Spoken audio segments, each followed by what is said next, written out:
o império dos banqueiros mundial, né, mundiais, das grandes corporações, existiu na Europa até a Segunda Guerra Mundial. O que aconteceu foi que, quando terminou a Segunda Guerra Mundial, o parque industrial da Europa estava destruído. A economia na Europa estava destruída. Então, houve um êxodo das pessoas muito ricas, dos banqueiros, para o território dos Estados Unidos, que foi o único país que participou da guerra de forma definitiva, né? Que foi um dos grandes beneficiados sobre a vitória. Não tinha tido seu território destruído pela guerra. Então, as corporações passaram para os Estados Unidos e o Império Mundial deixou de ocupar a Grã-Bretanha, que era lá que era a sede, né, dos grandes banqueiros, e passou a operar dentro dos Estados Unidos, usando, claro, o aparato público dos Estados Unidos, com seu grande poder de influência. Não que tenham vindo todos, mas a parte grande veio. O que ficou na Europa continuou compondo com o mesmo império corporativo, vivendo das colônias, como desde a colonização institucional, mantiveram a colonização mental. Você pode observar que em cada país colonizado, a estratégia era a seguinte: o colonizador, o explorador, o saqueador, ele chegava no país colonizado, né, escravizando a população, ou trazendo mesmo a população escravizada, colocando uma elite dominante, geralmente branca como eles, parecida fisicamente com eles, mas que eles desprezavam como crioulos, como inferiores, né, como colonos, enriquecia essa elite, porque isso distancia a elite da maioria, criava uma mentalidade colonizada de admiração pelo colonizador, que lhe dava riquezas para comandar a colônia, e incutia de desprezo sobre a própria população. Isso desde a época da colônia. Vocês são superiores a esse resto de mestiço aí, essa população ignorante, vocês são superiores. Então, essa elite dominante, geralmente branca, você vai ver ela se manifestar de forma muito parecida em todos os países que foram colonizados, sobretudo aqui na América Latina. Quem é que faz manifestações em inglês? Quem é que faz manifestações genéricas como contra a corrupção, para derrubar um governo? Quem é que na Bolívia protesta contra o poder indígena? É o pessoal branco de Santa Cruz, são os ricos, a elite dominante, a elite local, que foi criada pelos colonizadores e exerce o colonialismo mental, valorizando demais tudo que é do estrangeiro. Isso aí é o que aquele escritor da direita lá, Nelson Rodrigues, chamou de complexo de vira-lata. Isso é um sentimento de superioridade, um pensamento colonizado, fabricado e implantado a partir das elites, criando aquela massa pobre, ignorante, que vai ser conduzida pelos dominantes, que, usando de privilégios, vão sempre se sentir superiores. O processo colonizador, ele é muito simples, mas também é muito profundo, e é preciso a gente perceber que ninguém está imune a esse processo. Eu tomo cuidado, por exemplo, para não chamar estadunidense de americano, porque isso é como se eu estivesse confirmando que eles são os donos do continente e nós somos sul-americanos, americano com alguma coisa para definir. Ou seja, estou abaixo, eles são americanos, são os donos do continente. É uma mentalidade fabricada que você vê gente que está contestando a estrutura social e que está contestando a mentalidade, por novas mentalidades, exercendo esses condicionamentos. Na Europa, você dizer que vai para a América, qualquer pessoa vai entender que você vai para os Estados Unidos. Se você quiser vir para qualquer outro país da mesma América, você vai ter que especificar. Senão vão pensar que você vai para os Estados Unidos. É como se lá fosse a sede e aqui fosse uma filial, né? Um país colonizado. É colonização mental também. A quantidade de prédios com nome estrangeiro, a quantidade de admiração que se tem, é tudo trabalho na psicologia do inconsciente. Coisa que a gente precisa desenvolver nisso é desenvolvimento da própria autoestima. Se você quiser cortar o mal pela raiz, se você quiser ir desfazer isso dentro da coletividade, você está no caminho de se frustrar. Eu vejo um monte de gente de meia idade sentada e desistindo da vida. Não, isso nunca vai mudar. Como assim? Tudo está mudando o tempo todo. É preciso a gente não querer impor o ritmo das coisas além dos que é delas. A gente não pode impor um ritmo com o ego inflado pela sociedade. Eu quero ver o mundo justo. Eu tenho plena consciência e tenho desde os 19 anos, quando eu defini que eu ia me comportar e trabalhar por uma sociedade mais justa, Eu sempre tive a consciência de que eu não ia ver uma sociedade mais justa.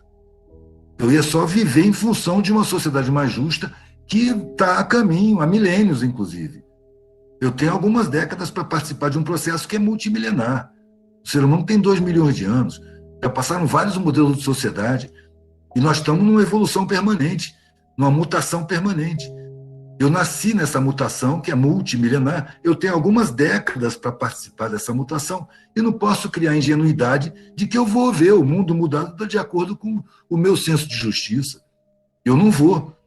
No entanto, se eu não trabalhar por um mundo menos injusto, se eu não exercer o meu senso de justiça nesse mundo, eu não vou ter satisfação em estar vivo. Eu não vou ter sentido na vida. Eu não vou adquirir, não vou assumir os sentidos que a sociedade me impõe. Eles são falsos, claramente falsos, e mais que falsos, são frustrantes, são decepcionantes. Porque eu vou sair da vida, eu não quero olhar para a minha vida como se eu tivesse corrido atrás de fumaça o tempo todo. Eu já ouvi isso de um velhinho. As pessoas me veem como um empresário bem-sucedido, um vitorioso. Eu aqui dentro me sinto um fracassado.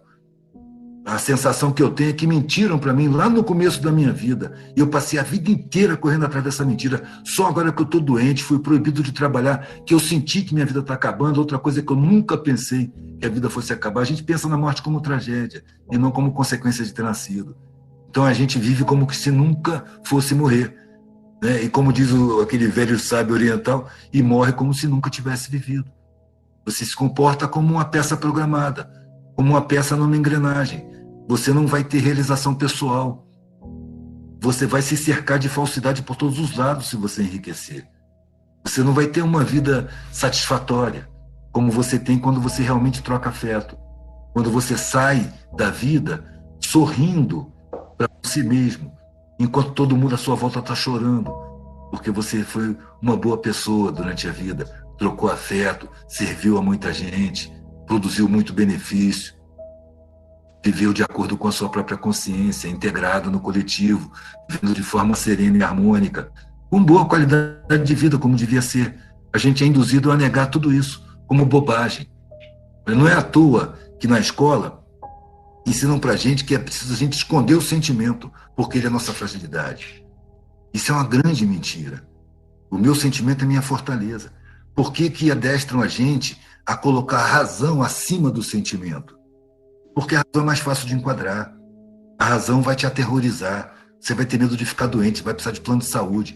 A razão vai se deixar convencer pelo massacre publicitário midiático, que trabalha com psicologia do inconsciente. Você vai viver em função de ter coisas, de consumir coisas, de ostentar riqueza, de querer mostrar para o mundo o que você é, como você tem valor. E esse é um grande equívoco. Essa é uma sedução social.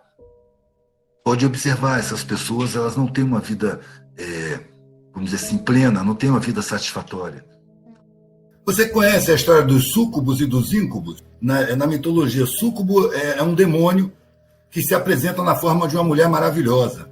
Íncubo é o homem que se apresenta, é o demônio que se apresenta na forma de um homem maravilhoso. Era uma concepção da Idade Média. Os bancos são isso. São demônios que compram nas melhores academias as cabeças publicitárias mais bem preparadas, porque dinheiro não é limite para eles, para fazer a fachada. Você escuta, você vê uma propaganda de um banco, uma propaganda de 2 minutos, de 1 minuto e meio, uma coisa caríssima na televisão. Você se comove. E os caras buscam tocar o coração das pessoas. Então eles pegam os temas do momento. Então na propaganda eles são completamente a favor da LGBT. Na propaganda eles são completamente a favor da negritude. Mas na realidade eles são os demônios sociais. São eles que impedem investimento na educação. São eles que sabotam a educação pública. São eles os que mais controlam essa politicalha de consciência vendida. Entendeu? Isso aí, para mim, é evidente demais. E está vindo à tona. Olha aquele papo daquele André Esteves, que é um banqueirinho, ele foi até preso, passou uns dias preso. Foi só uns dias, mas um banqueiro chegar a entrar na polícia é uma raridade. Né? Ele é dos pequenos, mas é da casta. Agora, é o que ele falou, aquela revelação que ele fez sem querer, que alguém gravou lá da palestra dele. Ele estava dando instrução para o presidente da Câmara, que ele deu aula para ensinar o Supremo Tribunal a importância do Banco Central ser independente do governo, que aí os bancos fabricam a política pública do Estado. né? Eles estão por trás desse antissocial que é a sociedade. Estão por trás das maiores perversidades. Estão por trás das guerras, da indústria de armamento, do tráfico de drogas. Sabe? São os do genocídio da população periférica, de negros, nordestinos e pobres. Eles estão por trás disso tudo. São eles quem seguram o dinheiro. Eles que mandam. Até hoje. Só que não se percebia isso tão claramente como está se percebendo agora. Nós estamos em tempo de revelação, nós estamos em tempo de apocalipse. Então está vindo à tona, né? Através deles, é por causa deles que a gente é adestrado a ser como é, a querer vencer na vida, a ter uma mentalidade super competitiva, a ter ânsia de consumo, a procurar como razão de viver, constituir patrimônio. Eu, com 19 anos, eu dizia, é muito pouco para querer da vida, riqueza e patrimônio. A vida vai acabar, o que eu vou levar dela? Não vai ser riqueza e patrimônio. Eu estou aqui de passagem, eu sinto isso claramente. Mas, através dessas mentalidades, a espiritualidade fica restrita. Ela é restrita a quando você está lá no templo, porque Deus está lá, não está na rua. Na rua é o mundo lá fora, é o mundo profano. Então, você está dispensado de toda a ética no mundo. Porque o mundo não é ético, a sociedade não é ética, né? Não tem humanidade. Se a sociedade tivesse uma prioridade mínima para o ser humano, não tinha gente como lixo na rua. Produção de alimento tem que sobra. 40% da alimentação é jogada fora. Ter gente com fome é inadmissível, é desumano, é vergonhoso. Ter gente desabrigada é vergonhoso. Eu lembro quando, na crise de 2008, quando de repente apareceu 15 trilhões de dólares para salvar os bancos, e aí a FAO, que é a organização da ONU que trata da agricultura e da alimentação, se manifestou dizendo, poxa, tem tantos anos que a gente pede 1/10 disso para acabar com a fome no planeta inteiro. 1/10 de 15 trilhões. 1,5 trilhão. Acabaria com a fome no planeta inteiro, inclusive a África. E eles sempre dizem, não tem dinheiro. Não tem dinheiro. Para banco, tem. Eu lembro aqui no Brasil, pouco tempo atrás, lá no primeiro ano da pandemia, a discussão acirrada que foi o auxílio que o governo tinha que dar. Uma discussão que não terminava nunca, se era 200, se era 400, se era 600. De repente, em 2 dias se votou uma lei e se passou, acho que 1,6 trilhão para os banqueiros nacionais, sem tanta discussão, em 2 dias. Isso é para a gente perceber quem manda, que está acima do governo. Qualquer candidato à presidência tem que fechar com os banqueiros primeiro e tem que se submeter aos ditames deles. Senão não vai ser eleito, porque eles têm a mídia. Eles têm todo o poder. É deles. Só que eles dependem da nossa concordância, a nossa do povo. Dependem do nosso consentimento, que a gente dá inconscientemente, levado pelo massacre midiático publicitário, pela falta de defesa crítica, que a gente não tem instrução decente para se defender dessas falcatruas. Falta todas as condições de entendimento. As comunicações, aonde estão? Na mão de grandes empresas. Então, submetidas aos bancos, Globo, SBT, toda a mídia comercial é submetida aos bancos. E distorcem a realidade, fabricam mentalidades, botam uns contra os outros, sutilmente, com todo amor, sorrindo com todos os dentes na boca. Enganando a população, fazendo a população ter uma vida sem sentido. Porque não faz sentido você passar a vida inteira pagando carnê. Não faz sentido você passar a vida inteira juntando patrimônio, coisas. Porque isso não satisfaz.